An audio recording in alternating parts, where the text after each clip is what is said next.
أعوذ بالله من الشيطان الرجيم. بسم الله الرحمن الرحيم. أحل لكم ليلة الصيام الرفث إلى نسائكم هن لباس لكم وأنتم لباس لهن علم الله أنكم كنتم تختانون أنفسكم فتاب عليكم وعفى عنكم فالآن باشروهن وابتغوا ما كتب الله لكم. أحل لكم حلال کړی شوی دی ستاسو لپاره لیلة الصیام پشپې د رمضان کې الرفث ملاویدل الی نسائکم بیبیانو خپلو سره هن دا بیبیانی لباس لکم جامد استاسو دپارا وانتم موتاسو لباس لهن جامع ددی دپارا علم اللہ اللہ تعالی معلوم کرو انکم چی بیشکتاسو کنتم تختانون خیانت کوئے انفسکم زانون اخبرو سرا فتاب علیکم پس اللہ تعالی مہربانی اکڑا پتا سباندی وعفا عنکم او معافی اکڑا تاستا فالآن پس اس باشروہن یوزے کیگے تاسو دی سرا وابتغوا او لټوي تاسو ما كتب الله لكم آسو چې الله تعالی لیکلی دي ستاسو دپاره. په آیت مبارکه کې د رمضان شریف متعلق بعض رخصتونه بیانېږي او د بعض احکاماتو بیان دی. د رمضان شریف فرضیت پاول ځل باندې چراغی نو پای کې تدریجن بیا گنجائشونه پیدا شو. رمضان شریف چې کله فرض شو ناول حکم داو چې د انسان روزه به شروع کیږي د ماښام نه پسو د ماوستن مونځ چې څنګه وکړي نو روژه به شروع شي او یا د ماښام نه پس چې کله دی وده شي سترګې ورلې نو د کېدو سره روژه شروع شوه. که یو انسان د ماوستن لمانځه نه مخکې وده شو نو د کېدو سره روژه شروع شوه او که یو انسان د ماوستن د مونځ نه مخکې راوده شوی نه دی چې د ماوستن مونځ څنګه وشي نو بیا به روژه شروع شي او بیا تر ساره پورې بیا تر ماښامه پورې به روژه وي. د شپې به هم روژه وه او د ورځې به هم روژه وه او د خوراک او څښاک او د خپل حاجت پوره کولو دپاره به همدغه نیمه ګنټه یا یو ګنټه ټایم به و. دا حکم په ابتدا کې ډېر سخت و خو بعضې واقعات داسې مخې ته رالو چې د هغې د وجې نه صحابه کرام رضی الله عنهم مشقت کې پرېوتلو. نبی علیه الصلاة والسلام الله تعالی طرف ته متوجه شو، الله تعالی آسانی راوسته او د ماښام نه والې تر سحره پورې یعنې صبح صادق تر راختو پورې الله تعالی گنجائش پیدا کو چې دې کې انسان خوراک او څښاک او خپل حاجتونه پوره کولی شي. که منځ کې پکې انسان اوده کېږي او که ویښي او که ټوله شپه ویښي او که ټوله شپه اوده کېږي او خوب کې صبح صادق نه والې تر ماښامه پورې به روژه وي عمر رضی اللہ تعالی عنہ ماوستن نفس نبی علیہ السلام سره ناستو چې کله د خبرو اترو نه فارغ شو کور ته راغی د بیبي نه مطالبه وکړه بیبي ورته وویل چې قد نمتو زه خوده شوې ما زما روژه شروع شوې ده عمر رضی الله تعالی عنہ وی فظن انها تعتلو نا خیال لاو چې ګنې دا هغه بانی کې عمر رضی الله تعالی عنہ ملاو شو او بیا رستو خپیمانه شو چې مال دا سینو پکارو سحر راغی نبی علیہ السلام ته خپل واقعه بیان کړه نبی علیہ السلام تو فرمایل چې لم تکن حقیقا بذالک یا عمر تار پر دا مناسب نو ستا چې کوم لوی شان دی نو تعالی دا سینو پکار په دا واقعه صرف عمر رضی الله تعالی عنہ سره نه وشوي کعب بن مالک رضی الله عنه او نور غنو صحابه کرامو چې دا واقعه اورید ناغیم اظهار کو چې زمونږ هم داسې شوي دي دویم واقعه دا مخته راله یو انصاری صحابي دی سرما بن قیس رضی الله عنه یا قیس بن سرما د په نوم کې اختلاف دی یا ابو قیس و ابو سرما رضی اللہ عنہ دا یو غریب صحابی و سحر لڑو د کجورو په باغ کې محنت کو د کجورو باغونو ته وبډېر ملاویږي او ډېر ورکول پکاري لدی مثال د شولو وي شورو کې چکله د کجوري بوټي وکړي نو دی له ډکی وبو ورکې کند به توکنی کند به د اوبو ډکه کې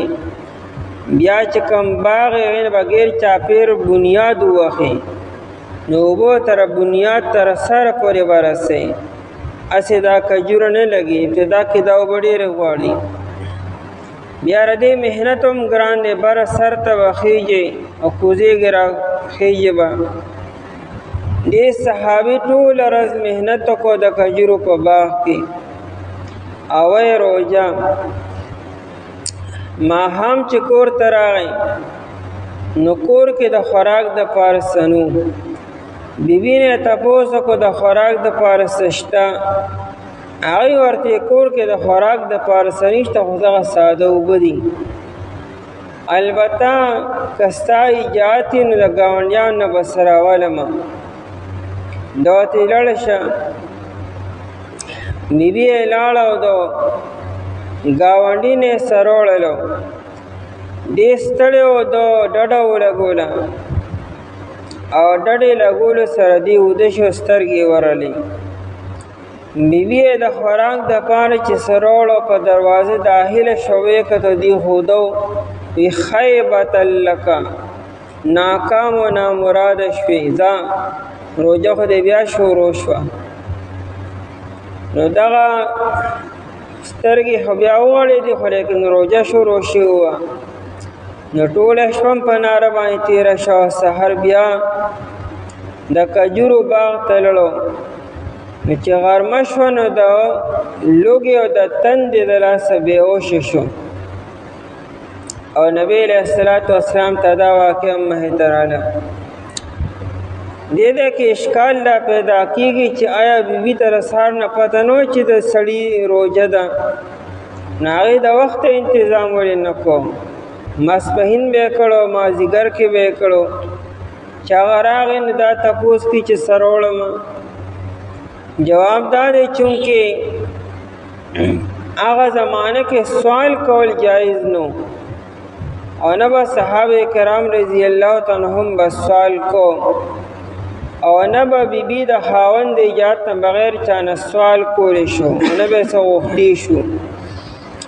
بیبي د خاوند ایجاد نه بغیر چا نه سره غوښتي نه شو خپله کور کې سوونه او رابطه کې دین شو چې سراوالم د چانو کنه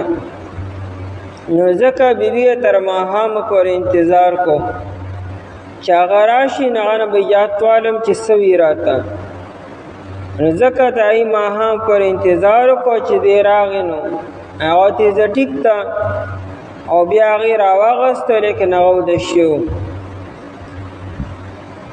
نبی علیہ السلام ته چې دا واقعات مخې ته رالو نو روایتو کې راځي نبی علیہ السلام فغتم په دې خبره ډېر غمجن شو چې الله زما په دې امت باندې اساني راولي او دا حکم نرم کې او اسانه کې نو الله تعالی حکم رولېږو چې دې تاسو د ماښام نه ولې تر سهاره پورې خوراک او څښاک کوئ خپل حاجتونه پوره کوئ او روژه به د سحر نه تر ماښامه پورې اوس پوره کوئ دا حکم الله تعالی بیا وروسته رولېږو او دا حکم الله تعالی په ابتدا کې هم رالېږلی شو چې کله روژه فرض کوله نو هغه ټایم کې به دا حکم راغلی چې روژه به د سحر نه تر ماښامه پورې وي او د الله تعالی په علم کې هوا چې یو څو میاشتې بعد او یا یو څو ورځې بعد به دا حکم لیږم به شروع کې به رالیږلو نو وجه دا ده چې کله دا سخت حکم راغی او خلکو په عمل شروع کو عمل ګران شو او بیا الله تعالی آسان حکم راولېږه نو خلکو سره قدر پیدا شو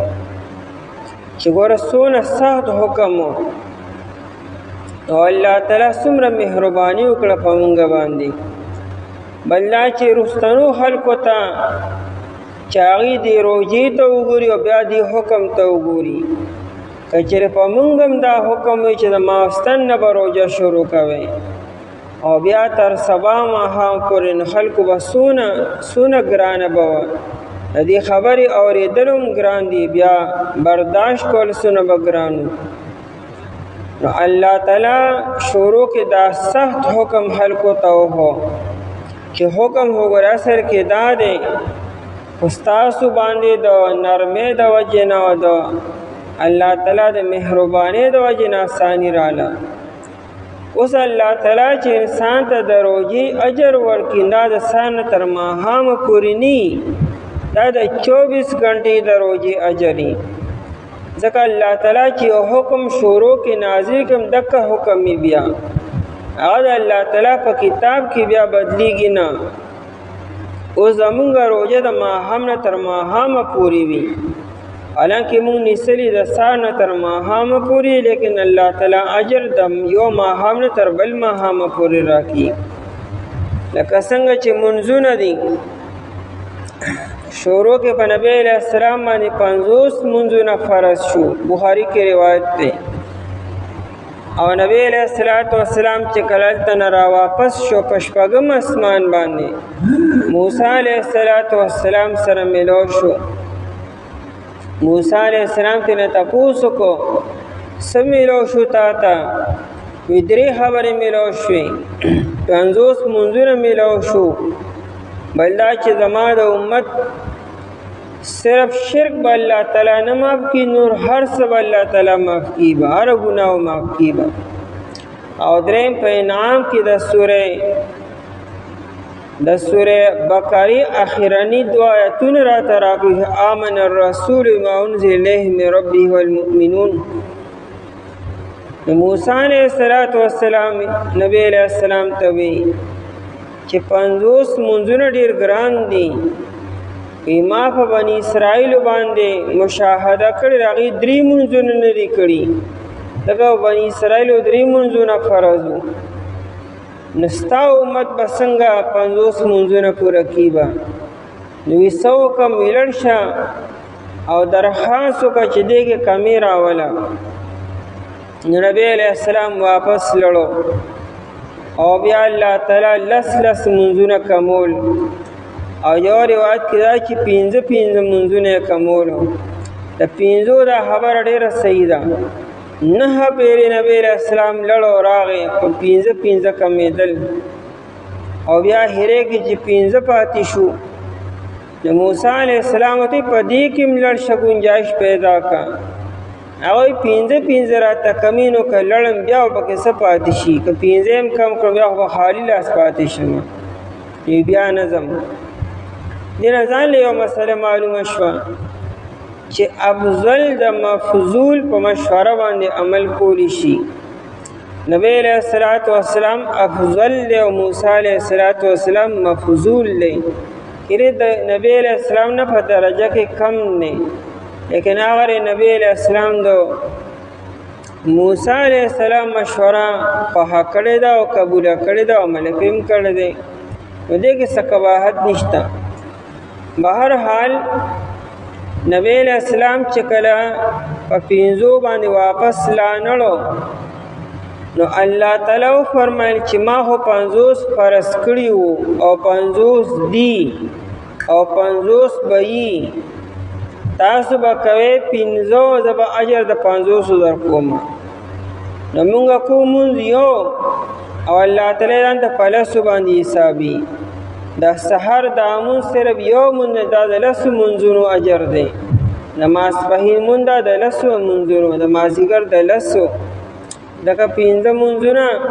او الله تعالی حساب ته په 500 باندې د الله تعالی پنځ باندې کوم حکم لومبه کې څنګه نازل شوم دک شانتی بایبا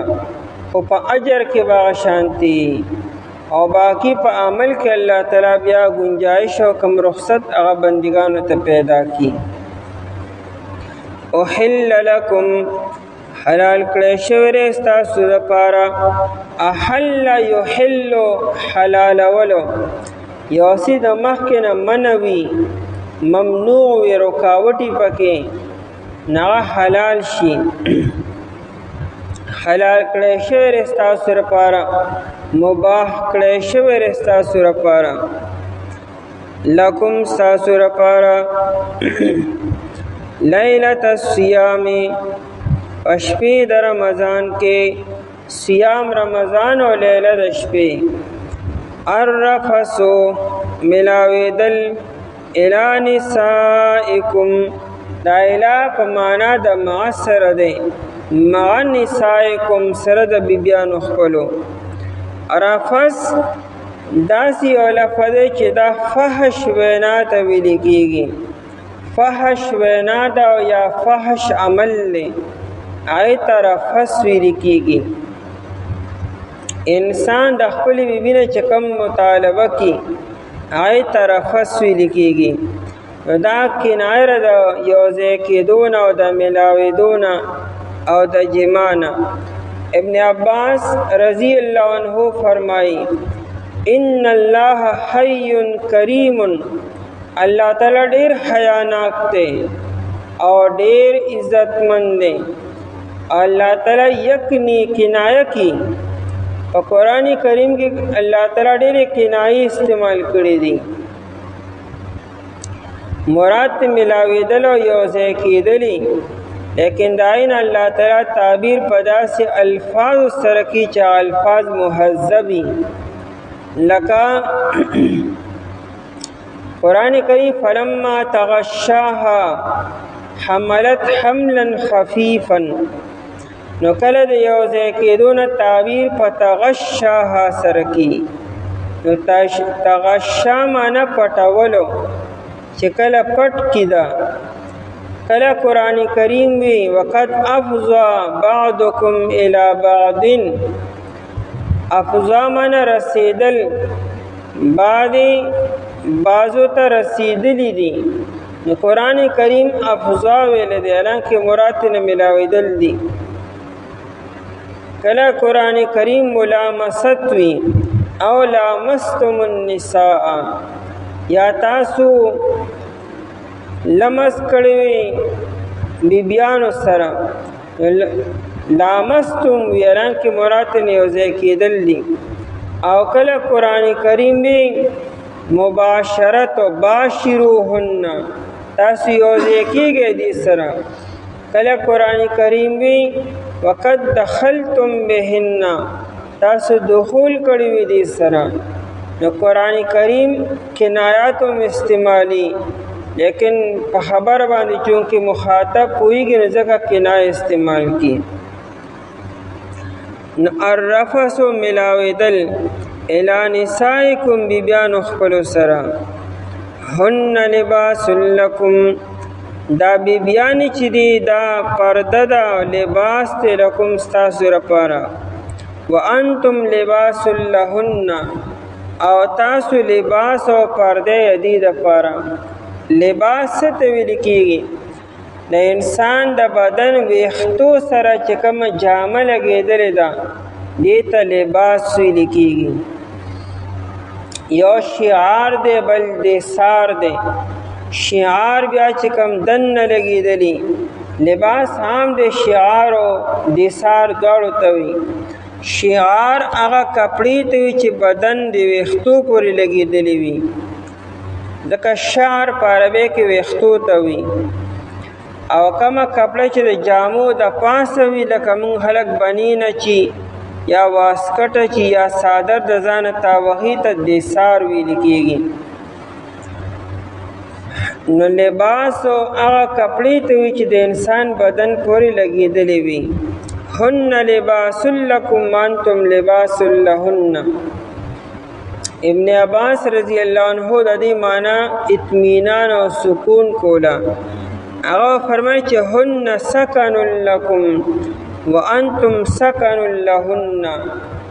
دا بیبیان ستاسو د سکون او د اطمینان باعث دي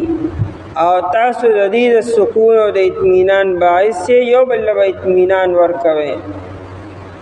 او دا قرآن کریم په دې معنا کې استعمال کړی دی.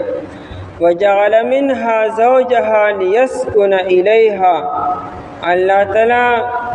ستاسو د جنس نه ستاسو لپاره بیبیانې پیدا کړي چې تاسو سکون حاصل کړئ. لکه الجنس یمیل الی الجنس، یو جنس بل جنس سره چې یوځای شي نو هغه میلان پیدا شي. نو تاسو دواړه د یو بل لپاره د سکون او د اطمینان هغه باعث یې. دا د یو بل لپاره چې وخت ښکلی تیر شي. او یا هن لباس لکم، لباس په معنا د ساتر او پرده. پردې سره لازم هغه ستر دی چې پرده راشي په یو بل باندې. نو دا دواړه د یو بل پرده دي، یعنی یو بل د ګناهونو نه بچ کی. نبی علیہ الصلوۃ والسلام فرمائی من تزوج فقد احرز ثلث دینه. چا چې نکاح وکړو د خپل دین دوی سي محفوظ کړي، د دین دوی سي په دې سره محفوظ شوي او بچ کړي او یو ایسه نور عمل دی وکړي. نو دا د یو بل ګناهونو نه بچ کی. او یا لباس په معنا د پردې سره دی، دی به په یو بل باندې پرده راولي، یعنی د یو بل عیوب بل چاته نه ظاهري، بلکې د یو عیوب بل پټي او د بل عیوب دی به پټي. هن لباس لکم، دا بیبیانې پرده لکم ستاسو لپاره او تاسو لباس یې لهن ردی دپاره. خبر به د جانبینو نه پکاري، یعنی تعلق او مینا او قرب او د اطمینان او سکون به د دواړو طرفونو نه پکاري. دا نه چې صرف بیبي د سړي دپاره د سکون او د اطمینان باعث ده، دا سړی به د بیبي د سکون او د اطمینان باعث به وي. علم الله، الله تعالی معلوم کړو، یعنی الله تعالی وپېژند دا خبره، یعنی الله تعالی ته معلوم و د مخکې نه، په ازل کې الله تعالی ته معلومه وه انکم کنتم تختانون، چې بېشکه تاسو به خیانت کوئ او په خیانت کې به غورځوئ انفسکم ځانونه خپلو. الله تعالی ته خو د مخکې نه پته وه چې حکم خو زه لېږم چې روژه به د ماوستن نه شروع کوئ تر سبا ماښامه پورې، لیکن الله تعالی ته پته چې دی په دې حکم باندې عمل نه کړی شي دین به خامخا کمی کوتاهی به کیږي غلطۍ به دې نه کیږي کنتم تختانون چې تاسو به خیانت کې ورځوئ انفسکم ځانونه خپلو دا خبره ځکه وکړه چې دا نه چې ګنې الله تعالی تر مخکې نه پته نه وه چې حکم مې ولیږو خو حکم مې سخت ولیږو دیو پې عمل ونه کړی شي او بیا چې کله غلطۍ وشوې نو الله تعالی ګنې پښېمانه شو چې دا مې څنګه حکم نازل کړو نه الله ته مخکې نه پته وه چې حکم دی وخت کې دا دی بیا به وروستو دا حکم راشي یعنې په دې کې به ترمیم کېږي او وروستو حکم به دا وي او دا منځ کې چې یو څوره دی په دې حکم باندې عمل کېږي دې هم څه حکمتونه دي چې خلکو ته د الله تعالی د قدر میلاو شي او د الله تعالی د حکم هغه عظمت ورته ښکاره شي فتاب علیکم پس الله تعالی مهرباني وکړه په تاسو باندې مهرباني دا چې حکم یې آسان نه لګو وعفا عنکم معافي وکړه تاسو ته او دا مسله ده کله چې یو حکم نازلیږي او د حکم نازلېدو ټایم کې چې کومې غلطۍ وشي یا کومې خلاف ورزۍ وشي نو دا ګناه نه آینده لپاره بیا ګناه وي لکه قانون چې کله پاس کېږي څه ټایم نو هغه ټایم کې به هماها خلاف ورزي به کېږي به نو هغه ټایم کې چې کوم خلاف ورزي وشي دا خلاف ورزي نه هغې کې ګنجایش یا الله تعالی معاف کړي د دې غټ دا دی چې لکه نبی علیه السلام کله حج کو نو د حج دوران کې ډېرې غلطۍ وشوې د یوم النحر سحر شیطان ویشتلی بیا ورپسې قربانی کولی بیا ورپسې حل کولی او بیا طواف زیارت کولی او په دې کې دا ترتیب چې دا د امام ابو حنیفه رحمت الله علیه واجب دی اول به شیطان ولی نو بیا به قربانی کوي بیا به حل کوي بیا به طواف زیارت کوي لیکن بخاری کې روایتونه دي ابو داود شریف کې روایتونه دي ډېرو صحابه کرامو نه پکې غلطۍ وشوې هغه یو لا شیطان نه وویشتې او قرباني یې وکړه ویجي ما خو لا شیطان نه دی ویشتې او قرباني مې وکړه څه وکړم نو نبی علیہ السلام ارمی ولا حرجه زه خیر د اوس شیطان ولا چې دا کم غلطي شو د خیر دی هغه یو ویجي ما حل کو مالا قربانی نه راکړي نو نبی علیہ السلام وی زه ټیک ته اوس قربانی وکړه خیر دی سنی اس پروا نشته دی نو چونکې لومړنی حج اوس احکامات راځي او د حکم نازلېدو ټایم کې د صحابو نه چې کومې غلطۍ شو د الله تعالی معاف کړي نو دارنګې دا حکم چې کله راتو د عمر رضی الله عنه کوم غلطي وشوه یا د کعب بن مالک رضی الله عنه نه یا د نورو صحابو نه کومې غلطۍ دا غلطۍ نه دي دا بس په هغه ټایم کې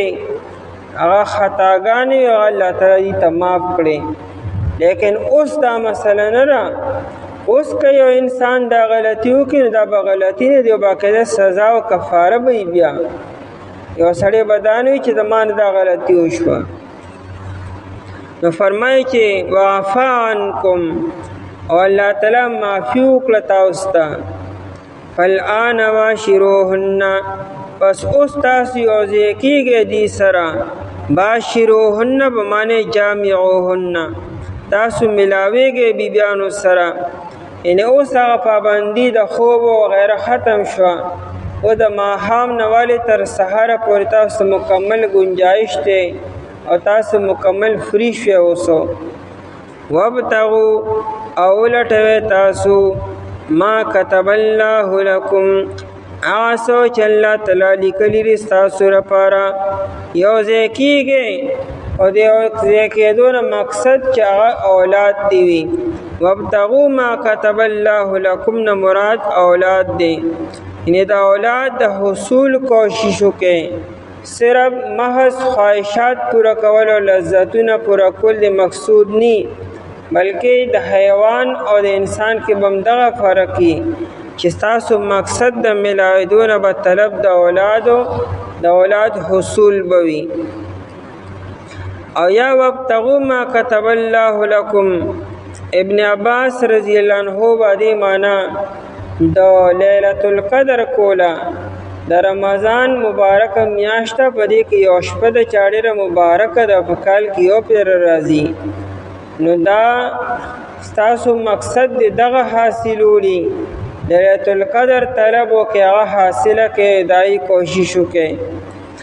او یا وابتغوا ما كتب الله لكم، مراد تینا د شپې عبادت ته. الله تعالی د رمضان د شپم د عبادت د پاره مقرر کړی را، نو په دې کې د الله تعالی رضا د الله تعالی قرب چې کوم نو حاصل کړي. دا شپه د الله تعالی د دیدار او د ملاقات یو وخت دی. او روح المانی بل معنا کړی دا چې ما كتب الله لكم نه مراد دعا ده.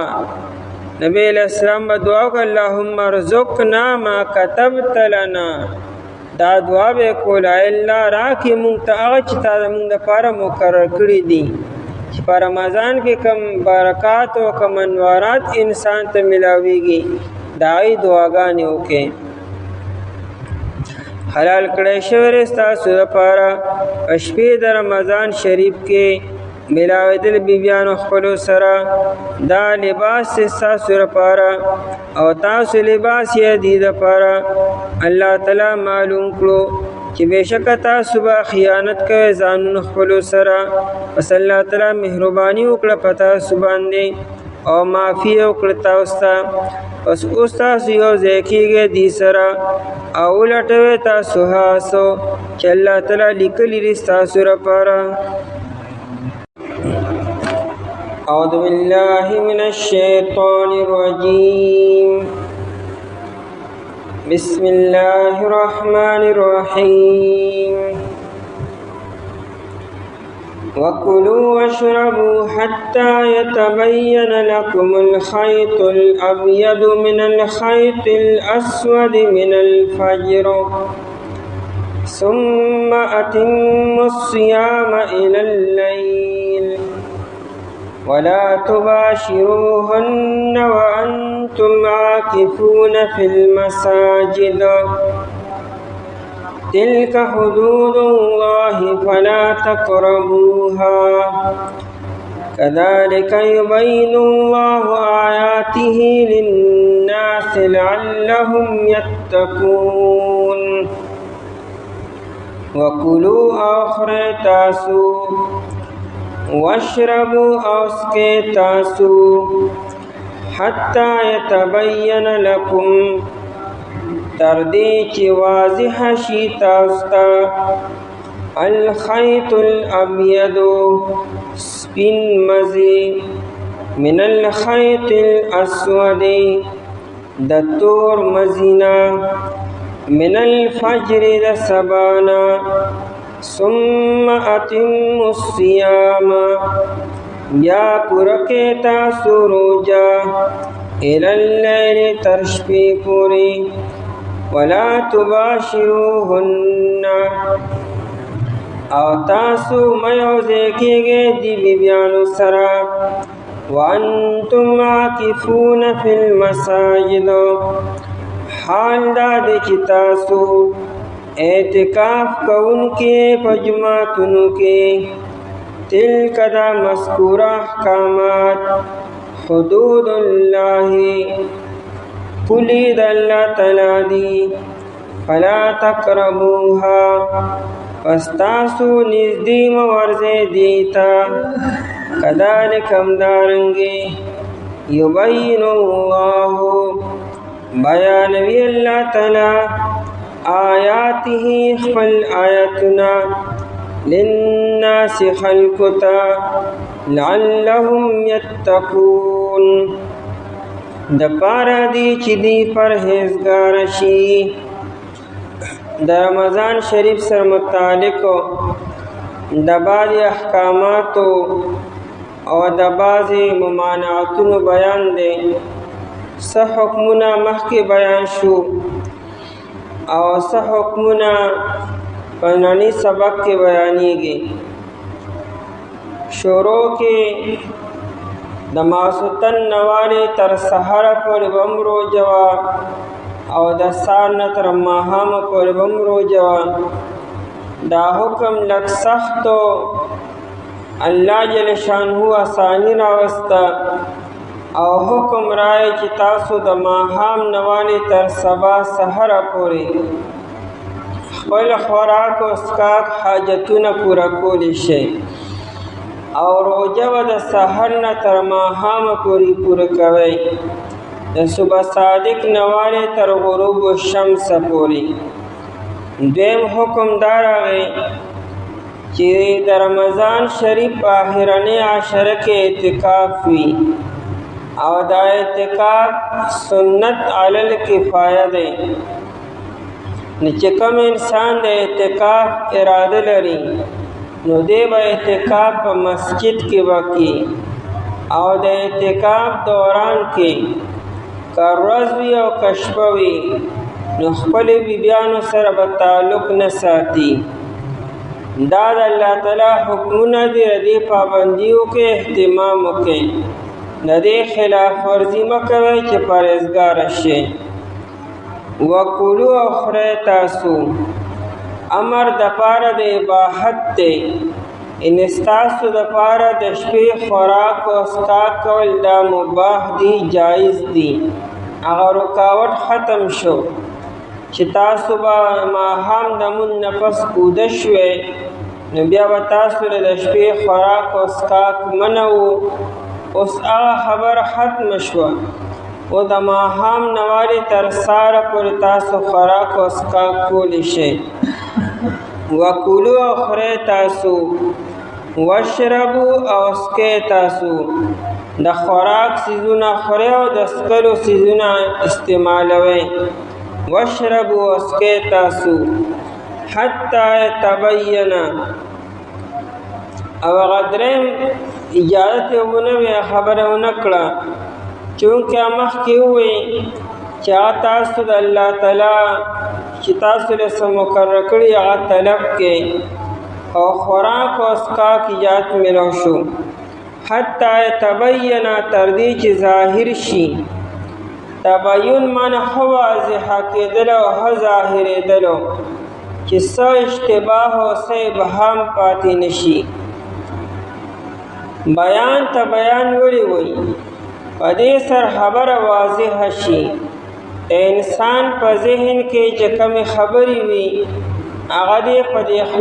خوله باندې ظاهره کړي، نو د زړه هغه پټې خبرې ښکاره شي، ځکه ته بیان ویل کېږي. نو بیان او باین معنی ظاهرېدل او جدا کېدل. نو دا تبین کې د واضح والی او د جداوالی او د ښه ظاهرېدلو معنا ده، تر دې چې ظاهر شي لکم تاسو ته الخیط الابید سپین مزي من الخیط الاسود د تور مزینا. خیط په عربی کې مزي ته وي، تار ته وي، جمع خیوط راځي. دا مزي عام طور خلک په ستن کې اچي، نو ستن ته خیاط ویل کېږي. او چونکې د درزي زیات ترکار تار سری او ستنې سری نو درزي ته په عربی کې خیاط ویل کېږي، ځکه ټول رستن او تار راغستې وي. نو خیط معنا مزي او تارو. ابیا سپین تار ته وي او خیط اسود تور تارو. دا حقیقت باندې محمول نه دی، نه تور تار او سپین تار ته نه دی مرادو، بلکې دا تشبیه ده. د سپین تار دروازې نه تشبیه په سپین تار سره ورکړې ده. څنګه چې ورځ ظاهره وي دارنګې سپین تار هم ظاهر وي، او دارنګې د شپې تشبیه تور تار سره. تاسو به خوراک او څښاک تر څه ټیم پورې کوئ؟ وی چې کله تاسو ته په توروالي کې او په سپینوالي کې فرق واضح شو چې تور تار او سپین تار منځ کې فرق تاسو واضح شو نو تر هغه ټیمه پورې خوراک او څښاک کوئ. نو مراد نه تور تار نه شپه ده او د سپین تار نه سحر هغه رڼا ده. مطلب چې تر څو پورې تور تار موجود نه خوراک او څښاک کوئ، او کله چې سپین تار راغی یعنې ورځ داخله شوه نو بیا خوراک او څښاک بند کړئ. دا من الفجر دا بیان کی د ستور تار او د سپین تار چې دا څه ټیم یادېږي صحاباس یادي. دا من الفجر لفظ لانو نازل شوی، صرف الخیط الابید من الخیط الاسود تر دې پورې نازل شوی و. نو باید صحابه کرام رضی الله تعالی عنهم دا آیت په خپل ظاهر باندې واغستو. لکه عدی ابن حاتم رضی الله تعالی عنہ وی ماوی چې بعد د تور تار مراد به دا سم تور تار وینو او د سپین تار نه به دا مخامخ چې کوم عام طور دغه تور سپین تار وی ما یو تور تار او بل سپین تار راواغستو. هغه مې د خپل بالښت د لاندې کېښودو. هغه زمانه کې په کورونو کې رڼاګانو انتظاماتونه نو ما به بالښت اوچت کو به مې کتلو نو ما ته به تور او سپین څه نه ښکارېده، تیاره به وه. مې چې لا شپه شته دی نو لحاظه خوراک او څښاک اجازت هم دی. بار بار ما بالښت روچتو ما به کتل ما ته څه نه معلومېدو تر دې چې خو خپل نور خطو ته خبر رانږدې شوه نو بیا خو کور کې دننه کمرې ته هم څه نه څه رڼا راشي. نو بیا چې ما بالښت اوچت کړ ما ته پکې چې دا تور تار دی او دا سپین تار دی. ما تر دې ټایم پورې به ما ته د خوراک او څښاک اجازت اوس به روژه شروع شوي نو زړه کې مې شک راغی چېرې دا لا څنګه چلېده خو ورځ رالله نو رالم نبی علیه الصلاة والسلام ته او د نبی علیه السلام نه مې تپوس وکړو خپل ټوله واقعه مې ورته بیان کړه. د نبی علیه السلام وخاندل او دومره وخاندل چې د دې خولې اخرني غاښو چې ته نواجز وي چې د تالو ته نږدې کم غاښ وي نواجز غاښ ورته وي هغه د نبی علیه الصلاة والسلام ښکاره شو او یې فرمایل چې ان وسادتک اذا لعریض ستا دا تکیه خو ډېره پلنه ده او یا انک لعریض القفا نبی علیہ السلام ستا دا سټ خو ډېر پلن دی. څه مطلب چې د خیط ابید او د خیط اسود نه مراد خو شپه او ورځ دي چې شپه او ورځ چې کومینو ظاهر شي واضح شي او دا هو په افق کې چې کوم طرف نه نور راخیږي هغه طرف ته چې کله رڼا راخوره شي په خوره ورشي یو طرف ته او بل طرف ته شمالا جنوبنو نو دا سبا راوختو او د دې نه مخکې رڼا چې هغه اسمان دې منځه پورې راشي دې ته فجر کاذب وي نو هغه لا شپه ده. نبی علیہ السلام چې ستا دا بالښت او یا دا ستا دا سټ خو څه ډېر پلن دی چې هغه ټول اسمان یې د بالښت لاندې راوستو ځکه ورځ راځي نو بر اسمان د طرف نه راځي. نبی علیہ السلام وخندل او ورته یې چې دې نه مراد خو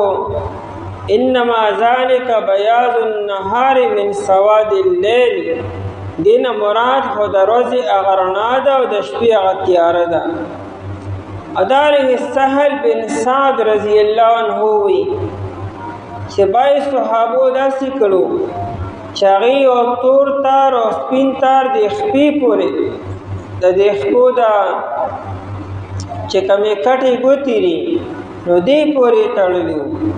او دې به ملاستو خپې وې غوځولې وې نو کته به کتلو خپو طرف ته چې تور او سپین ښکاري او که نه ناکم دې ښکارېدلو هلهغه ښکاره شو چې ښه نور راختو ته شو ناغیم دا خپل خبر نبی علیہ السلام ته وکړه. نبی علیہ السلام فرمایي چې نه، دینه مراد دا تور تار او سپین تار نه دی، مراد د شپه او ورځ دی. او بیا الله تعالی من الفجر دا لفظ نازل کو، نو خبر واضح شو چې حقیقت کې تور تار او سپین تار نه دی مراد. د دې شپې تشبیه تور تار سره ولې وکړه او د ورځې تشبیه سپین تار سره ولې؟ دا تارم خور ور پروتي او دا ورځم خره وروي او دا شپې د تیارم خره وروي، رڼام خره راځي او تیارم خره ور راځي، ځکه دا تار سره ورکړه. من الفجر د سبانا ثم اتم الصيام، نو تر سبا پر داس خوراک او اسکاک اجازت ته، خوراک او اسکاک تاسو کول شي وقفه سرمو یوزمو. د سحر دا سحری پکار دا پیشمنی پکار دی. نبی علیہ السلام فرمائی تسحروا فإن فی السحور برکتا، د سحر دا خوراک کوي په دې کې برکت دی. نبی علیہ السلام په خپل کو د اهتمام وکړو او دا د صادق راحتو پورې. د دې مطلب دا نه چې څو پورې اذان نه دی شوی، اذان هو کېدی شي د وخت نه وروسته وشي او کېدی شي په ټایم باندې وشي، کېدی شي وخت نه مخکې وشي. نو په اذان باندې روزه بندول او کلاول نه دي، په ټایم باندې روزه کلاول او روزه شروع کول دي. د نبی علیہ السلام په جماعت کې دو مؤذنینو، یو عبداللہ ابن ام مکتوم رضی اللہ تعالی عنہ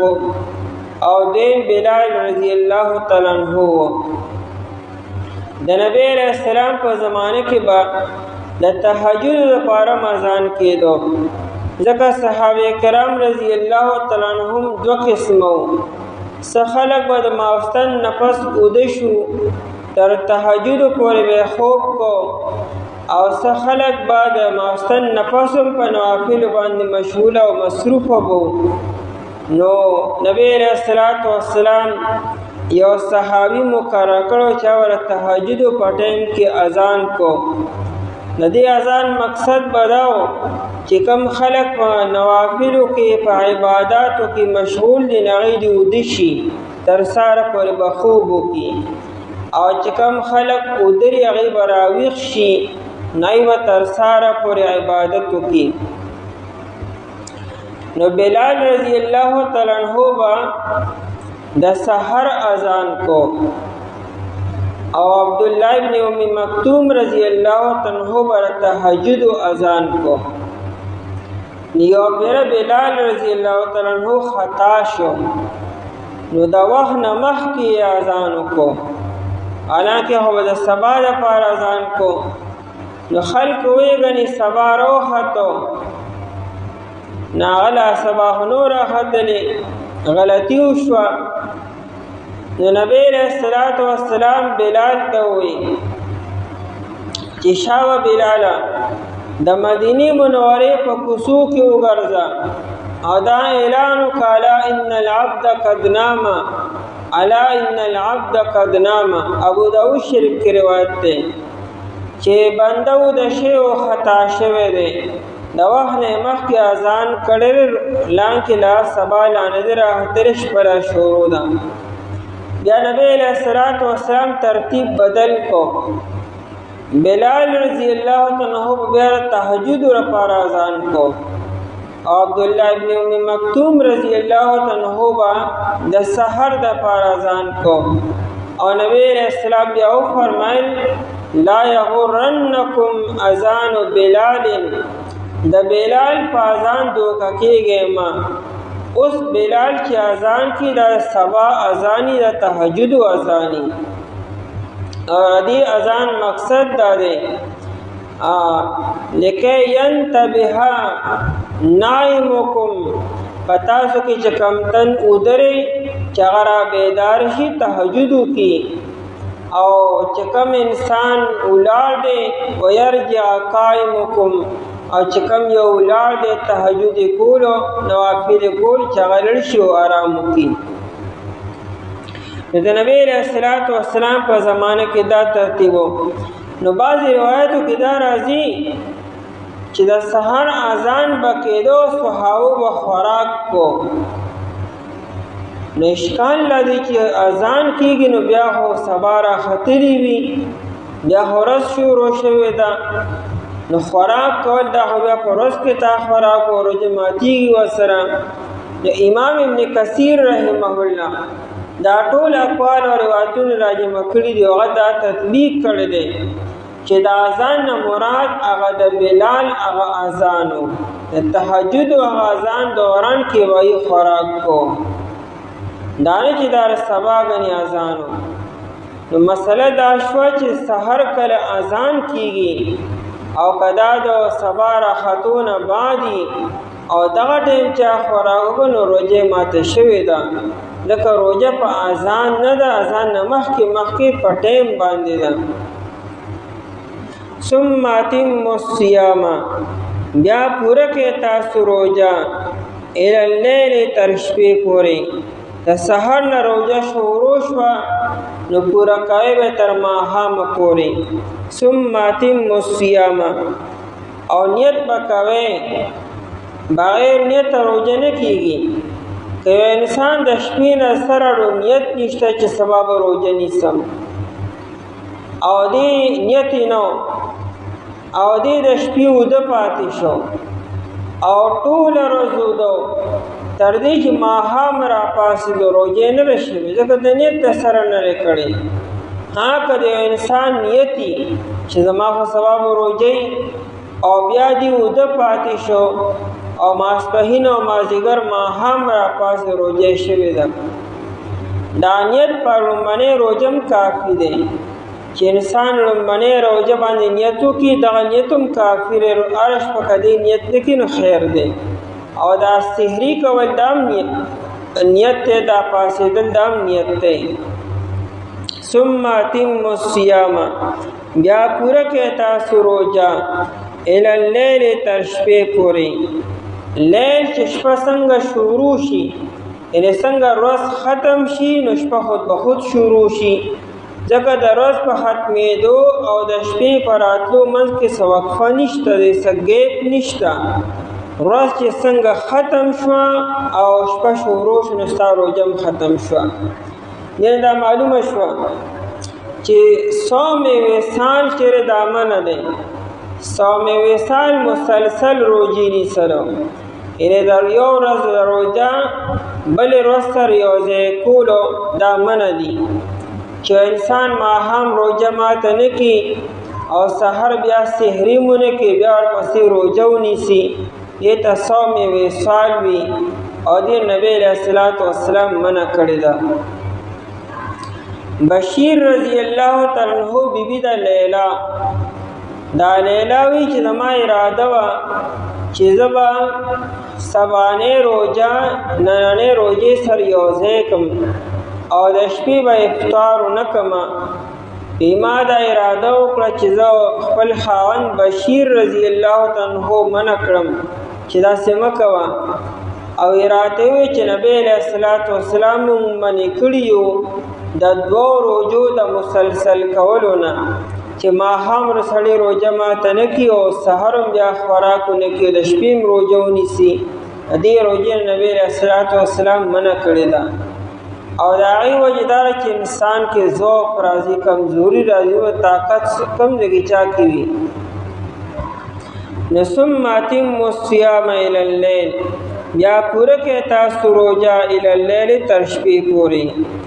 ولا تباشروهن او تاسو مه یوځای کېږئ دې سره د خپلو بیبیانو سره به یوځای کېږئ نه کله وانتم عاکفون فی المساجد په داسې حال کې تاسو اعتکاف کوونکي په جماعتونو کې. د اعتکاف دوران کې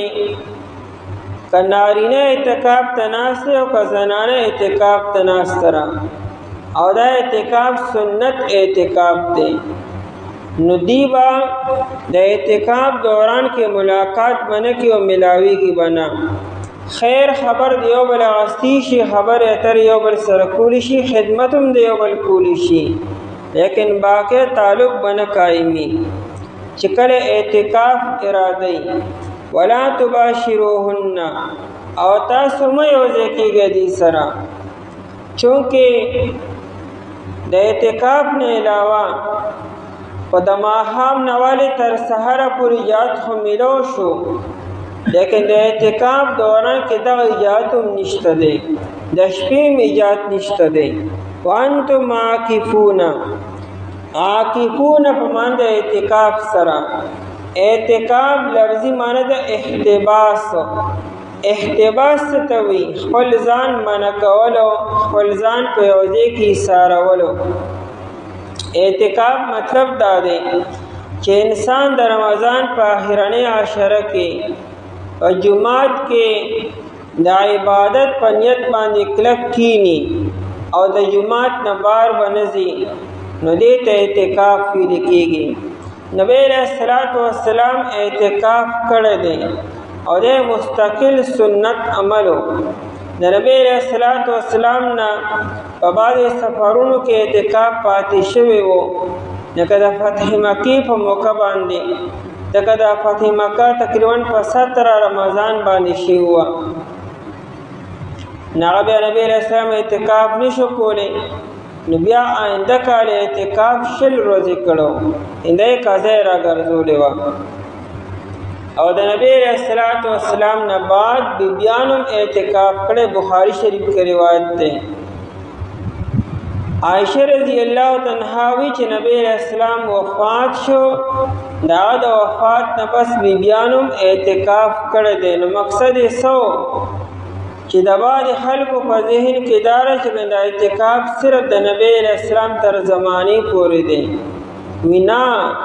دا د نبی علیہ السلام تر زمانی پورې خاص عمل نه دی دا د ابد الآباد د فرض عمل دی د نبی علیہ السلام بیبیانو د نبی علیہ السلام نه بعد اعتکاف کړی دی وانتم عاکفون حال دار چې تاسو اعتکاف کوونکې فی المساجد په جماعتونو کې د فی المساجد د کې نه دا معلومه شوه چې اعتکاف به ګوره صرف په جماعت کې د نارینه اعتکاف د جماعت نه علاوه په حجره کې په بیٹک کې په دکان کې په کور کې او یا مدرسه کې خانقاه کې چا جماعت نی مسجد نی نو پای کې اعتکاف سنت نه ادا کیږي دا قرآن کریم فی المساجد ویل دی او بیا هر یو مسجد نه دی مرادو هغه مسجد امام ابو حنیفه رحمت الله علیه وی روح المانی لیکلی دی چې مراد تناغ جماعت چې دای مؤذن او باقاعده امام وی ان پای کې 15 وخت مونږ کیږي با جماعت نو هغه مسجد کې اعتکاف صحیح دی او په کوم مسجد کې چې 15 وخت مونږ با جماعت نه کیږي نو پای کې بیا اعتکاف سنت نشي ادا کوله کله جمی من پکې او کني خو چې دا 15 وخت مونږ پکې کیږي او روح المانی لیکلی دی چې د زنانو اعتکاف د مسجد نه علاوه په کور کې صحیح دی د نبی علیہ السلام په زمانه کې بعض بیبیانو په جمعات کې اعتکاف کو نبی علیہ السلام سره جمعات کې دنه چې کم حالو پای حال کې نبی علیہ السلام او نارینو اعتکاف کو او د جمعات بار چې کم صحنو هغه صحن کې به د بیبیان د لپاره کوډګې جوړې کړې وي او بیبیانو به بار په صحن کې اعتکاف کولو اوس هم اعتکاف د زنانه د لپاره په جمعات کې سمانه نه دی لیکن چونکه د فتنې اندیشه ده د دې وجه نه جمعات کې به دا اعتکاف نه کی لکه څنګه چې د زنانه لپاره جمعات کې مونځ کول صحیح دي اوس هم صحیح دي نو اعتکاف کول هم صحیح دي لیکن چونکه دا فتنې راغلې دا صحابه کرام رضی الله تعالی عنهم په دور کې رو بیبیان بیا کور ته شوې جمعات ته بیا نه راتلې دا عاتقه رضی الله تعالی عنها چې دا د عمر رضی الله تعالی عنہ بیبي ده. د دې جمعه سره ډیره زیاته مینه وه. دا به جمعه ته راته باقاعده مانځله.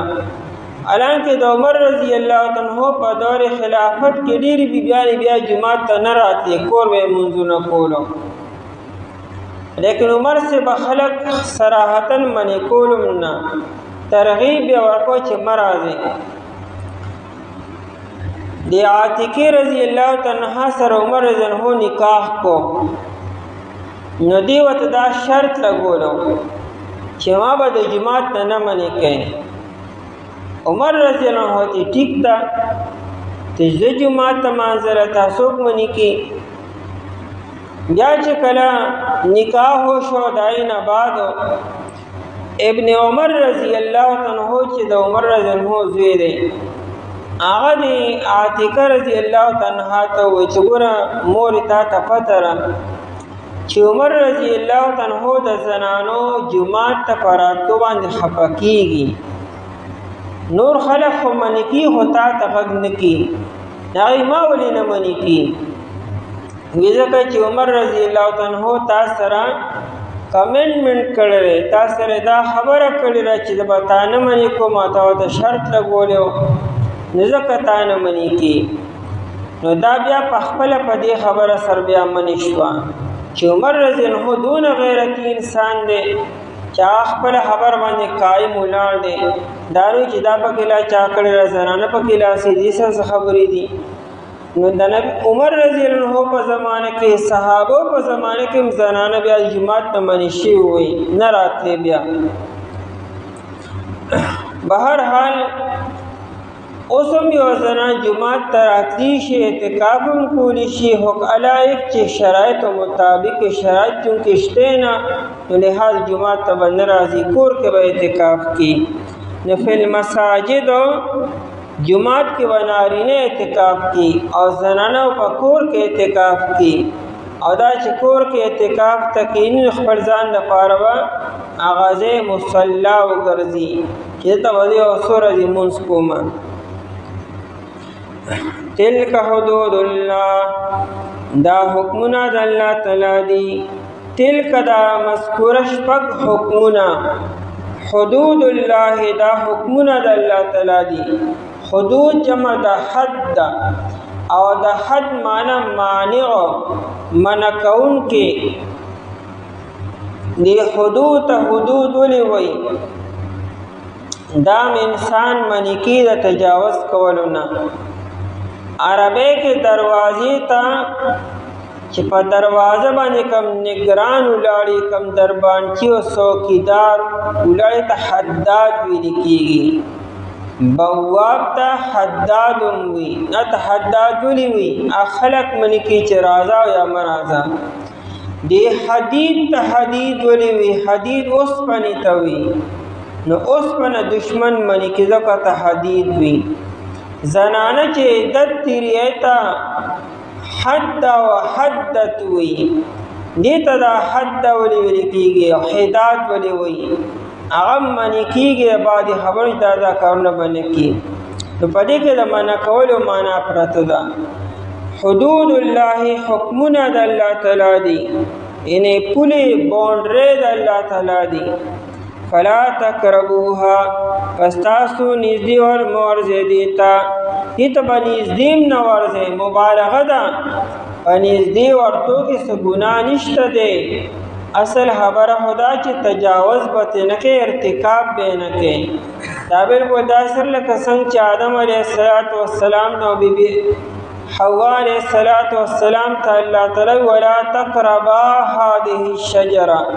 دې ونې خوا هم نږدې مه ورځئ. دا نه چې نږدې ورتو کې څه ګناه دی، خو خبره دا ده چې احتیاط دا دی چې خوا له سره ورځئ. فلا تقربوها، پس تاسو نږدې مه ورځئ دې ته. او مراد نه دې ارتکاب کول دی او خلاف ورزي کول دی. کذالک هم دارنګې یبین الله، بیانوي الله تعالی آیاته خپل آیاتونه چې مراد نه احکامات دي. للناس دپاره د خلکو، لعلهم یتقون د پاره دی چې دی پرهیزګار شي. پرهیزګاری هم په دې خبرو باندې راځي، پرهیزګاری په وظیفو نه راځي، په ذکر او اذکار باندې هغه اضافي خبرې دي. اصل پرهیزګار هغه انسان دی چې د فرایضو د واجباتو اهتمام کوي او د حرامو نه ځان ساتي. اصل پرهیزګار انسان دقه دی. استقامت او ولایت هم دا دی چې انسان د حرامو نه ځان ساتي، د شکوک و شبهاتو نه ځان ساتي او د واجباتو د فرایضو اهتمام کې. دا اصل پرهیزګار دی. پرهیزګار دا نه چې انسان په هوا باندې والوزي، په اوبو باندې وګرځي، دا خو هر څوک کولی شي. دا خو یو جوګي او یو غیر مسلم انسان هم دا کار کولی شي. لیکن اصل پرهیزګاری، اصل استقامت او دینداری داره چې انسان په شریعت باندې پابند وي. او خورئ تاسو وڅښئ تاسو تر دې چې ظاهر شي تاسو ته سپین مزې د تور مزې نه سبا نه. بیا پوره کړئ تاسو روژه تر شپې پورې او تاسو مه یوځای کېږئ دوی سره په داسې حال کې چې تاسو اعتکاف کوونکي په جوماتونو کې. دا حکمونه د الله تعالی دي، پس تاسو نږدې مه ورځئ دې ته. دارنګې بیانوي الله تعالی خپل آیتونه د پاره د خلکو دپاره دي چې دوی پرهیزګاره شي. اعوذ بالله من الشیطان الرجیم. بسم الله الرحمن الرحیم. ولا تأكلوا أموالكم بينكم بالباطل وتدلوا بها إلى الحكام لتأكلوا فريقا من أموال الناس بالإثم وأنتم تعلمون. ولا تأكلوا أو مخرئ تاسو أموالكم مالون خپل بینکم پخپل مینس کې بالباطل پنا حق طریقې سره وتدلو او تاسو مرسوي بها دا مالونا الى الحکام فیصله کوونکو ته لتاکلو د پاره دی چې تاسو خورئ فریقا یو حصہ من اموال الناس د مالونو د خلقنا بالاسم فغنا سرا وانتم تعلمون او حال دا دی چې تاسو پوهیږئ. په آیت مبارکه کې د دو خبرو نه من راغلی ده. لومړنۍ خبره ده چې مال په حرام طریقې سره او په ناجایز طریقې سره مه حاصلوئ او مه یې خورئ او مه یې استعمالوئ. د مال حصول په جایز طریقې سره او د شریعت په حدودو کې دننه پکار دی. هر هغه طریقه چې حرام ده او غیر شرعي ده او ظلم و ستم واله ده نو په دغه طریقې سره مالونه مه حاصلوئ. او دویمه خبره ده چې حاکمانو ته او قاضي ته او جج ته او اختیارمند ته رشوتونه مه ورکوئ چې تاسو د رشوت په ذریعې سره پردی مال هړپ کې او پردی مال حاصل کې او خپله قبضه او ملکیت کې راولئ. د دې دواړو خبرو نه قرآن کریم منع وکړه. مخکې د رمضان شریف بیانو، رمضان شریف سره د آیت مناسبت داسې دی چې په رمضان شریف کې انسان د حلالو څیزونو نه ځان وساتو. د سهار نه تر ماښامه پورې خوراک او څښاک چې حلال دی هغې نه تا ځان منې کو، نو اوس ځان د حرامو څیزونو نه به طریقې ولا ځان منې که. بل دا چې دا یو میاشت چې تا د باندې پابندي راوسته او صبر دې وکړو ځان دې د ګناهونو نه وساتو، نو دا باقي 11 میاشتې هم ځان د ګناهونو نه وساته په حرامه طریقې سره مال حاصلوه، ما اخله او مخفل ملکیت او خپل قبضه کې راوله. آیت مبارکه اصل کې د دو صحابه کرام رضی الله تعالی عنهم بارک نازل شو. یو صحابی دی عبدان بن اشوع او دیم دی امرالقیس بن عابس. د دوالو منځ کې په یو ځمکه باندې مقدمه وه. حق بجانب عبدانو، یعنې ځمکه د عبدان وه، خو عبدان سره په دې باندې ګواهان نو. مسله دا ده چې مدعی به ګواهان پیش کړي، او چې مدعی سره کله ګواهان ني نو بیا مدعی قاضي ته او جج ته به وایي چې مدعی علیه د قسم وکړي نو زما به تسلي وشي. نو مدعی علیه به قسم وکړي، که مدعی علیه د قسم نه انکار وکړو نو دې مطلب دا چې مدعی حقدار دی او د دعوه صحیح ده. او که مدعی علیه قسم وکړو نو که په ریشایي او که په دروغ وایي بیا مدعی خاموشي، حق بیا د مدعی علیه دی. او که مدعی سره ګواهانی، دو ګواهان برابر دي سره د شرایطو، نو بیا د مدعی حق جوړیږي. عبدان رضی الله تعالی عنہ سره ګواهان نو مسله خداره چې امرالقیس با قسم بکی با قسم ته تیار شو. قسم کو چې نبی علیہ الصلوۃ والسلام ورته د سوره آل عمران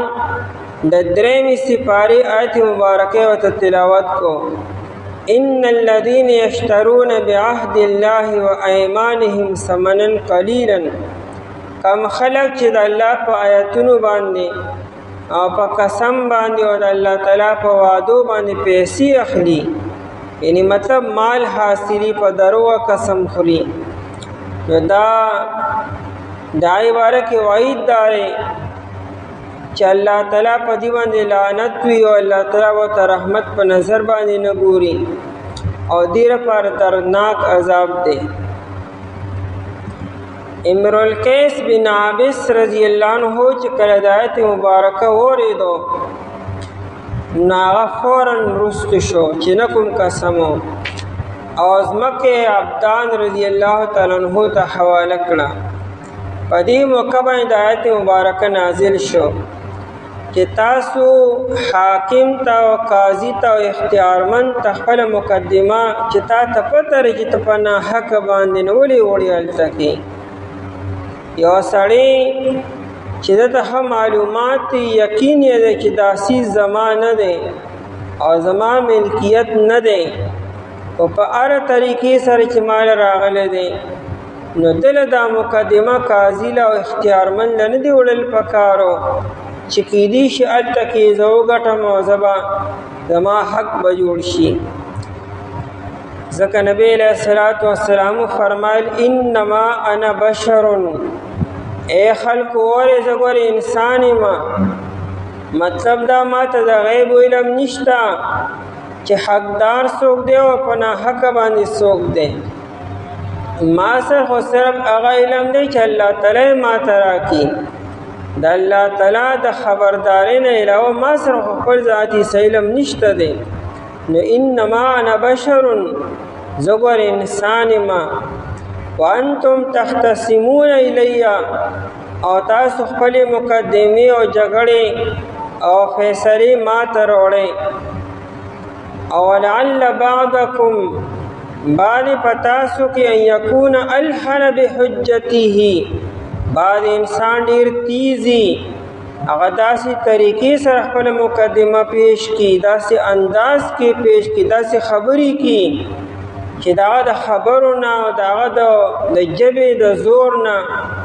او د طلاقت لسانی نه د هغه داسې فصاحت او بلاغتي داسې انداز کې خبرې کړي چې عین معلومیږي دا چې حق د ده دی. هغه بل غریب به حقداري لیکن به خبرې نشي کولی او چې ته عدالت ته نی راغلی چې ته جج ته مخامخ شوي نی یا هغه سره به د خپلې مقدمې د ثابتولو لپاره سبعین ورسره دلایل او پروف به ورسره نی او دا هو کلاړي د سره خو هر څه شته دی دا خو چې د هر څه کولو په دې ارادې کول که سبا ګیرېږي نو سره پروف موجود دي نو نبی علیہ الصلوۃ والسلام فرمایل چې ګورې زه انسان یم که یو تن دته پته چې زه په ناحق باندې یم او حق زما نه دی لیکن دا د ژبې په زور باندې او په داسې انداز کې مقدمه پیش کړه چې حق د ده وشو او فیصله د په حق کې وشوه لیکن حق د ده نه د ده یقین دی نو نبی علیہ الصلوۃ والسلام فرمایي چې انما اقطع له قطعه من النار زه ګورې دله مال نه ورکوم نه ځمکه ورکوم ما دله د اور یو ټوکړه ورکړه نو قاضي په دې نه ګناهګارو او نه جج په دې خبره ګناهګار دغه ته هغې به څه علم دی چې حق د چا جوړېږي د چا نه جوړېږي هغه به ظاهره کې ګوري هغه به مقدمې ته ګوري چې په مقدمه کې دعوه د چا صحیح ده مدعی سره ګواهان شته او که نشته دی او دارنګې مدعا علیه قسم وکړو نو که به دې ته ګوري په دې قاضیانو کې یو قاضي دی قاضي شریح دا ډېر ناشنا مشهور قاضي تیر شوی دی 60 سال د قضا کړې ده 80 کاله د نبی علیہ الصلوۃ والسلام په زمانه کې پیدا شوی دی خو ماشوم نبی علیہ السلام سره ملاقات نه لري شوی بیا د عمر فاروق رضی الله تعالی عنہ په زمانه کې دی قاضي شو عمر رضی الله عنہ دی قاضي مقرر کو بیا د عمر رضی الله عنہ نه بعد چې څومره خلفا راتلو ټول دی قاضي برقرار ساتو ډېر عجیب او غریب واقعات دي د علی رضی الله تعالی عنہ په زمانه کې ډېر ناشنا فیصلې کړې دي د علی رضی الله عنہ یو مقدمه رااله دا په یو يهودي باندې دعوا وکړه چې دا يهودي سره یو زینو چې دا زین زما دی نو قاضي شریح ورته وایي تا سره ګواهان شته په دې خبره یا شته څوک دي یو زما زوی دی حسن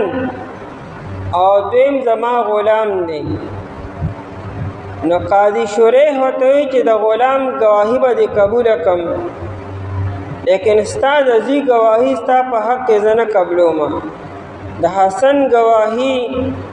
دا ستا په حق کې نه قبلیږي امیر المؤمنین ورته وایي ته د حسن ګواهي نه قبلې سیدا شباب اهل الجنه د جنتیانو سردار دی او کم کم مناقب الله تعالی غله ورکړي ته دا ګواهي نه قبلوم قاضي شریح ورته وایي دا ټولې خبرې په خپل ځای باندې دي ډېر چا انکار کړی دی د جنت جوانانو سردار دی نو بېشکه د چا انکار کړی نه لیکن خبره خو د عدالت ته اوس او د قضا ده په قضا کې خو دې خبرو ته نشي کتلی چې دا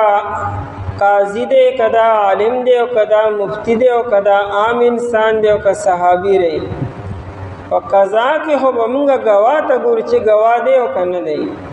دا نورې خبرې خو ځان له دي اضافي خبرې دي امیر المؤمنین خاموش شو ځکه چې صرف د غلام په ګواهۍ سره هو دا په حق کې فیصله نه کېده او یهودي دا هر څه ګوري چې د امیر المؤمنین جوړ شوی قاضي دی هغه د امیر المؤمنین خلاف ګواهي کوي هغه چې کله فیصله د یهودي په حق کې وشوه نه یهودي وایي چې امیر المؤمنین دا خبرې خو زموږ په کتابونو کې لیکلي شوي دي چې ردی امت به داسې قاضیانې چې هغوی به د بادشاه او د خلیفه خلاف ګواهۍ به کوي او بیا وی چې زه مبارک شما سو په دې انصاف په دې فیصله باندې ما ایمان نوړو او بیا اقرار وکړ چې واقعي دا ځینم ستاو خو ته روان یې ستا خیال نه و ستا سورلی نه دا پرېوتو ما راواغستو دا قاضي شریح دی نو د 15 کاله قضا کړې ده نو د په یو مقدمه کې یو تن ته ووایي زه خو ستا په حق کې فیصله کوم او ما ته پته ده چې ته دروغجن یې دا ستا نه دی دا حق یو مدعي ته یې ووایي چې ستا په حق کې ګواهي کوم خو ما ته پته مدعا علیه ته یې ووایي چې دا حق ستا نه دی خو تا او تا قسم هم په دروغ کړی دی لیکن زه څه وکړم ما سره بل څه لاره نشته ظاهر هم دکه وي چې د سر ګواهان نشته دی به قسم کې او دا قسم که د په ریښه وکړو که په دروغه باندې وکړو د دروغ آزار ګناه خو په آخرت کې دی هغه به سره الله تعالی حساب کتاب کې لیکن دنیا کې هم دغه چې د قسم وکړو که په دروغ او که په ریښه د په حق کې فیصله او بیا کې نو ستا په حق کې فیصله کومه دا مسله ده چې قاضي او جج به په خپل علم باندې فیصله نه کوي چې زما علم کې دا سره چې دا حقدار دا ناحق دی هغه باقاعده د مقدمې چې کوم اصول دی ته به ګوري چې مدعي سره ګواهان شته او که نشته دی او مدعا علیه سره دا شان قسم کی او که نه کی نو دې ته به ګوري دا نه چې دا په علم کې داره چې حقدار څوک دی او ناحق څوک دی ولا تاکلوا او مخوری تاسو اموالکم مالون خپل مال چې نه خوري څه به خوري بیا نو اموالکم نه مراد اموال اخوانکم د خپل ورونو بایګانو مال مخوري ټول مؤمنان په منزله د یو بدن باندې دي المؤمنون کجسد واحد نبی علیہ السلام فرمائے ټول مؤمنان د یو بدن دي نو دا ټول مؤمنان دا گویا کې خپل ذات ته خپل بدن دی دارنګ انما المؤمنون اخوتون ټول مؤمنان رونه دي نو د بل مسلمان مال خوړل دا گویا کې خپل مال خوړل شو بل مسلمان ته نقصان ورکول خپل ځان ته نقصان ورکول دي او د بل مسلمان فایده لټول خپل ځان فایده لټول دي نو اموالکم یووي دا د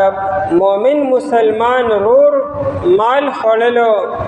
دا گویا کې تا خپل مال په ناحقه طریقې سره خوړو ځکه اموالکم یعنی مراد اموال اخوانکم دی عقل خوړلو ته وي خېټې ته یو څیز بوتلو ته عقل ویل کېږي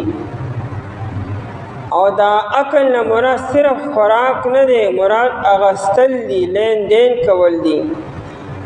یعنی مراد ما اخلی تاسو په هیڅ یو طریقې سره مه حاصلوئ د خپل ورور مسلمان مالو لا تاکلوی ولی لا تاخذو یو نه چې ما اخلی لا تاکلوی ځکه وی چې تمام معاملات او د لین دین حاصل هم د کړي چې انسان خپل خېټه ډکه کړي خپل ضرورت پوره کړي خوراک او اسکاک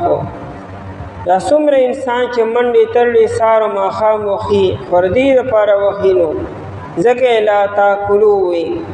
حاصل هم دکه وي چې انسان خوراک او اسکاک وکړي نو مه خورئ تاسو مالونه خپل بینکم په خپل منځ کې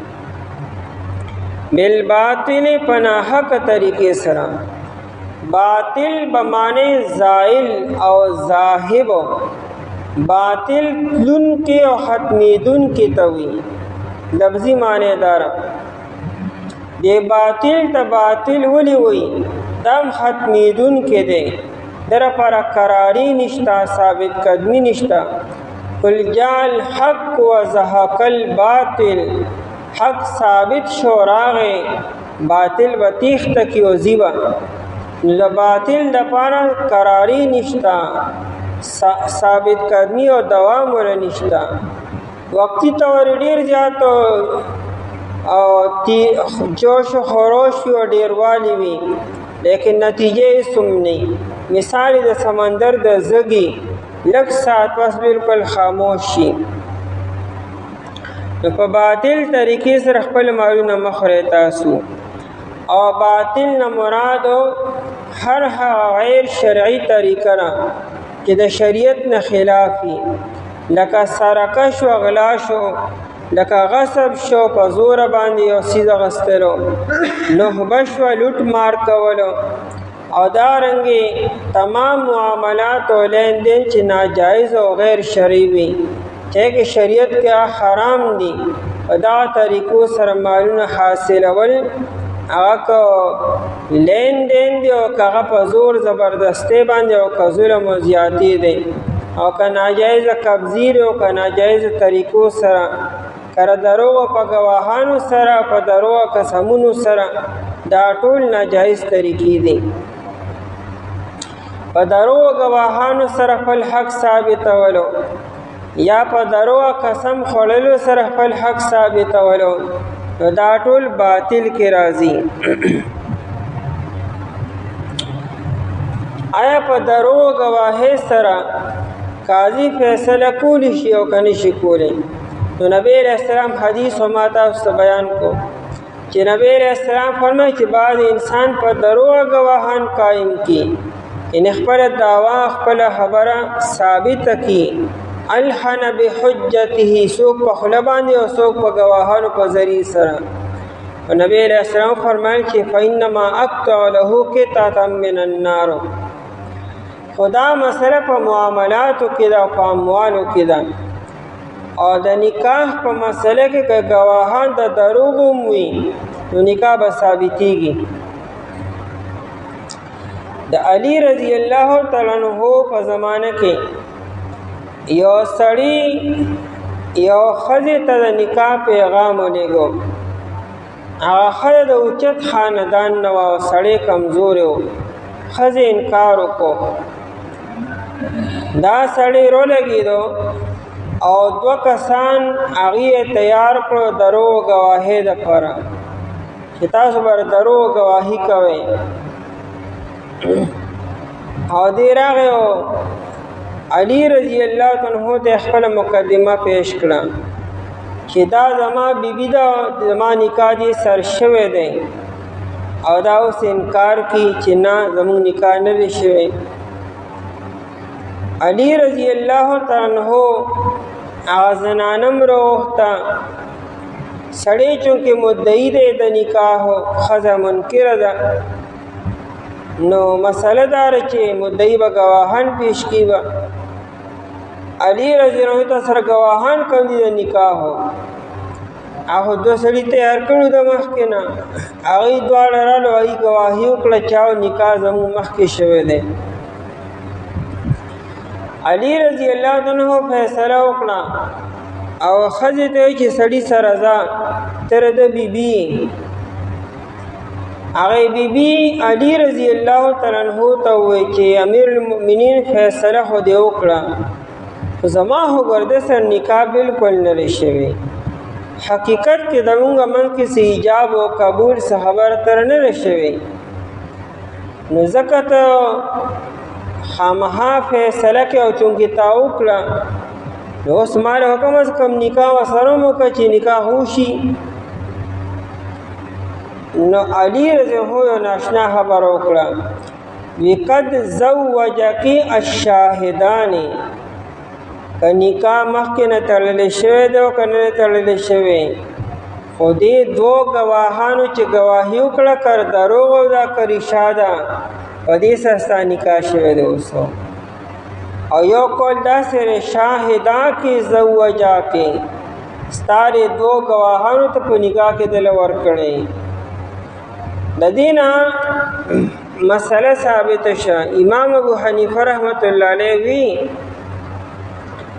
د قاضي فیصله چې دا ظاهرا او باطنا دواړه نافذیږي، خو د نکاح په مسله کې ظاهرا نه مراد ده لکه څنګه چې قاضي فیصله دا د بیبي ده، نو په دنیا کې دا بیبي شوه، باطنن مراده د الله تعالی په نسبت باندې دا نکاح صحیح دی. دا نکاح نه با چې څومره تعلقات یا تعلقات قائمولم صحیح شو. او دا صرف د نکاح په مسله کې او په اموالو کې او په املاکو کې په مالی معاملاتو کې د قاضي فیصله ظاهرا نافذ وي او باطنا نافذ نه. ظاهرا مراد کېدی شي د قاضي او د جج په فیصلې سره یو شی حاصل کو واده غستو، لیکن د الله تعالی په نيد استانه دی. ستاره پاروسم حرام دی.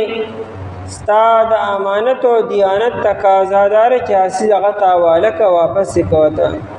ځکه نبی علیہ السلام وی چې زما په فیصلې سره یو سید چا لپاره حلالېږي نه به بیا هم حرامي. او چونکې زه خو انسان یم ما تر حقیقت علم نشته نو ما په ظاهره کې فیصله وکړه. وتدلو بها دا د لا د لاندې لا تدلو بها او تاسو مرسوي بها دا مالونه الى الحکام. حکام جمع د حاکم نه فیصله کوونکو ته چې کوم اختیارمند وي. عدل یدلی معنی ځوړندولو ته وي. لکه راسې چې انسان ځوړنده کی کوي ته عدل دلوه سوره یوسف کې دی. هغه سړی خپل هغه بوکا راسې ځوړنده کړه کوي ته نه عدل معنی ځوړندولو ته وي چې راسې ور ځوړنده کی. اوس استعمال په هر یو قول او فعل کې کیږي چې دای په ذریعہ سره یو شی حاصل کې. دلته کې فعدل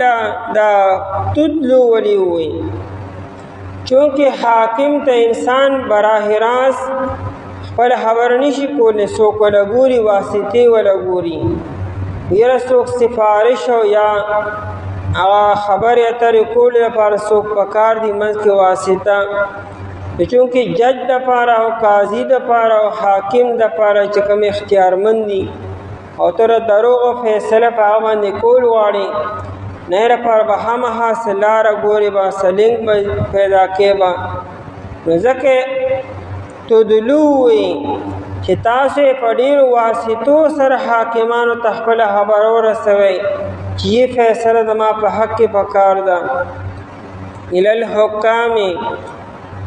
فیصله کوونکو ته او سودا مقصد سده لتا کولو چې تاسو خورئ چې تاسو حاصل کې فریقا من اموال الناس یو ایسا د خلکو د مالونو نه. د حاکم په فیصله سره او د قاضي فیصله سره تاسو مقصد